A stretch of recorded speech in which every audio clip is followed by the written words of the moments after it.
How's it going, ladies and gentlemen? My name is Ruffled Rowlett, and welcome back to a brand new video, guys. So today we're going to take a look at a rumor that's popped up over on Reddit. So I will point something out though, which is that I'm recording this very late right now.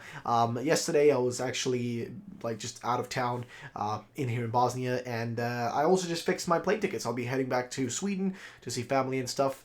But yeah, so that's happening. Either way, hopefully you guys are ready. Let's get into the rumor. So, leaks, Diamond and Pearl remakes 2021 Nintendo Switch. And here's what they go into saying. Box Legendaries. Box Legendaries are not Dialga and Palkia, but new versions of them and not new forms. It's the same concept as the regional forms, whereas they're not capable of reverting to their base form. The new form is based on a fusion with Eternatus, and they call them, they can Eternamax, okay? Adamant and Lustrous Orbs still work on them. So E Dialga is Steel Poison, E Palkia is Water Poison. Okay, seems pretty fair, seems pretty logical in my mind.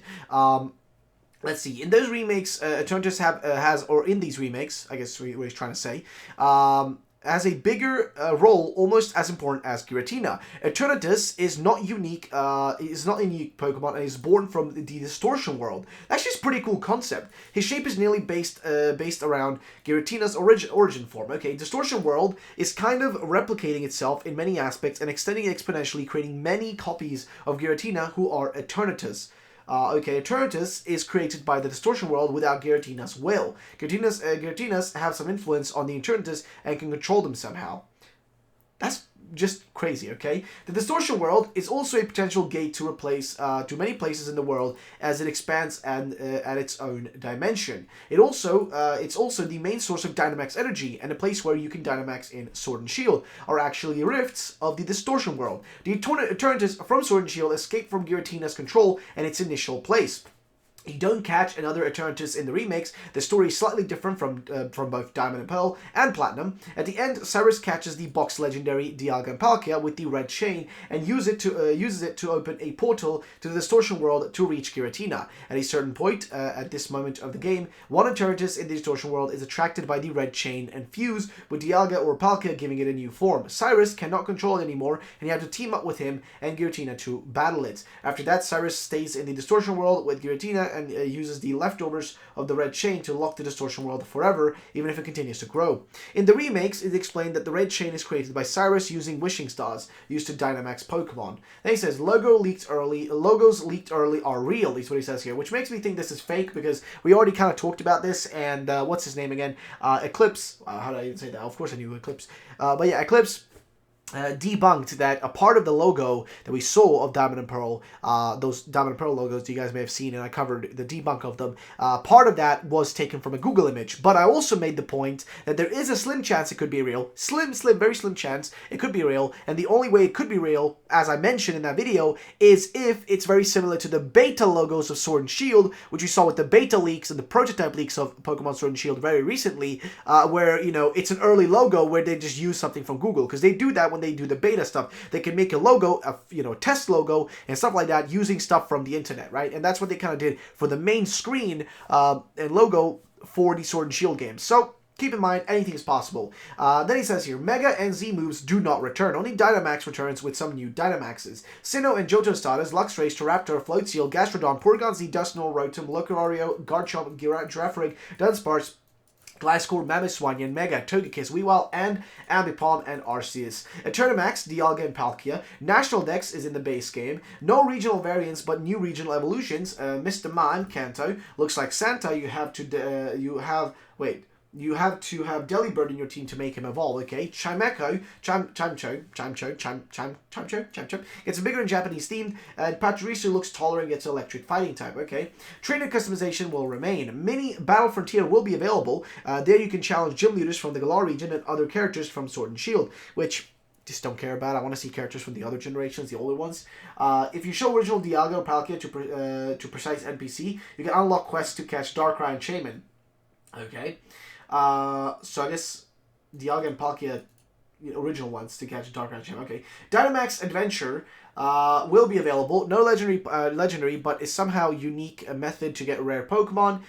Shiny odds are the same as Sword and Shield. Will feature different no legendary Pokemon. Pokemon than Dynamax Adventures for Sword and Shield. Some quality of life improvements will also be incorporated on it. You cannot invite Sword and Shield players. Okay, the day of launch is the 11th. Wait.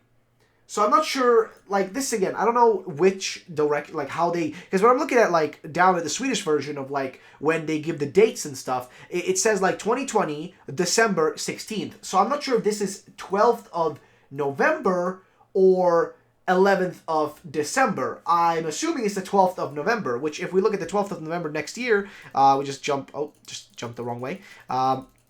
So November, the 12th of November will be a Friday. So it's a logical date. It's a logical date for, one of these releases. It's a logical date. Now, he also says an update will be on Sword and Shield, adding new Pokemon and national decks. Also be distributed a Shiny Shinx, Toucan, Gigantamax. Okay, cool. Some infos and differences about the story comparing to the original games. The story is somehow the same, but with more details added to it to explain Dynamax phenomena and introducing it to Sinnoh. Gyms are now the same as Sword and Shield. Barry and the other protagonists are both your rivals. Okay. The story is like a sequel, but it's not the same. Not at the same time. It occurs in a different timeline. So, like Oras, it's just like Oras. Some hints in the game suggest that the evil team is now named Neo Galaxy. That would be really cool if that's true, bro. That would be such a cool name. Cyrus, instead of wanting to erase the universe to make one with no spirits, like the original game, wants to conquer dimensions and space. DLC is planned with Arceus, where in the end you fight it with Giratina, catch it, and Giratina remains with you. After that, you can use Giratina to enter Distortion World again and use it to reach Ultra Beasts. No other legendaries, but Ultra Beasts are unlimited to, like, Sun and Moon. Some info's about Gen 9. Okay, he's got Gen 9 stuff as well. Gen 9 is going to be different at many points. The region is based on India, and a new gimmick will be present. No Dynamaxing, no Megas, no Z moves. And the new gimmick is based on cooperation forms between Pokemon of your team, and it'll be usable in double battles. So basically, this is whatchamacallit, this is the tag team TCG cards. And I did talk about Fusion possibly being the next new gimmick for Pokemon, because it's the only real true direction they can go in. They've done the Mega Move thing, they've done the Megas, like third evolutions. They've done the gigantic Pokemon. They've done the insane moves, right? Like the Z moves, right? Which are crazy moves. So, like, what direction can they really go in? They can't really do, like, oh, let's make Pokemon tiny now. That just doesn't make a lot of sense. And the only real thing that does make sense and has been hinted through other stuff is fusion. They just did Calyrex, as a brand new Pokemon, and it literally fuses, with two other Pokemon. So fusion seems to me like the most logical. And you might be like, oh, but we already had fusion. Yeah, but when was the last time we actually had fusion? Like, think about it logically. When did we really, truly last have fusion, like, truly in the games? Well, it was Gen 5. Since then, we truly haven't seen fusion return. Like, we just haven't seen anything, with fusion in it since Generation 5. Gen 6 didn't have any fusion, as far as I remember. Gen 7 didn't have any fusion. Gen 8 does have it, though, which is a bit odd. So doesn't it make a lot of sense that maybe Generation 9... And by the way, Gen 8 only had really fusion. If you think about it, when did they start getting fusion? It's in the DLC, right? That's where fusion began, with Calyrex for, Generation 8. So it's in the DLC. It's not even the base game. So what I'm thinking is, Generation 9 definitely could have a fusion type of deal to it. Maybe the cooperation forms would be a cool thing. I don't know. What do you guys think about the concept? I'd love to hear. Now, the concept is giving you the opportunity to fuse, thinking of Calyrex, your two Pokemon in the battle, giving them new type combination and new attacks. This is going to be insane, by the way, for competitive. Some combinations are generic, others are unique. Think of normal Dynamax and Gigantamax. The difference between the two types of or forms are exclusive combinations of abilities for special combination of a specific move. This new gimmick is also regulated by an EX meter. You can trigger it when the meter is at its minimum, but you can keep it longer if it's full. You can look forward to the best story, better than, I guess, Sword and Shield, and a true new evil team. Many very exciting stuff coming Generation 9, but I want to keep it a secret for now. Enjoy your remakes next year. Alright, well, ladies and gentlemen, I'd love to hear what you guys, the viewers, think about this whole rumor. What are your thoughts and opinions? Let me know in the comment section down below, and thank you so much for watching. I personally don't really know what to say about this one. A little bit too much info given. Some stuff making no sense, like saying the logos are real. I just don't know if that's true. But what do you guys think about this? Let me know in the comment section down below. Thanks so much for watching. I'll see you on the next one. Peace out and bye-bye, ladies and gents.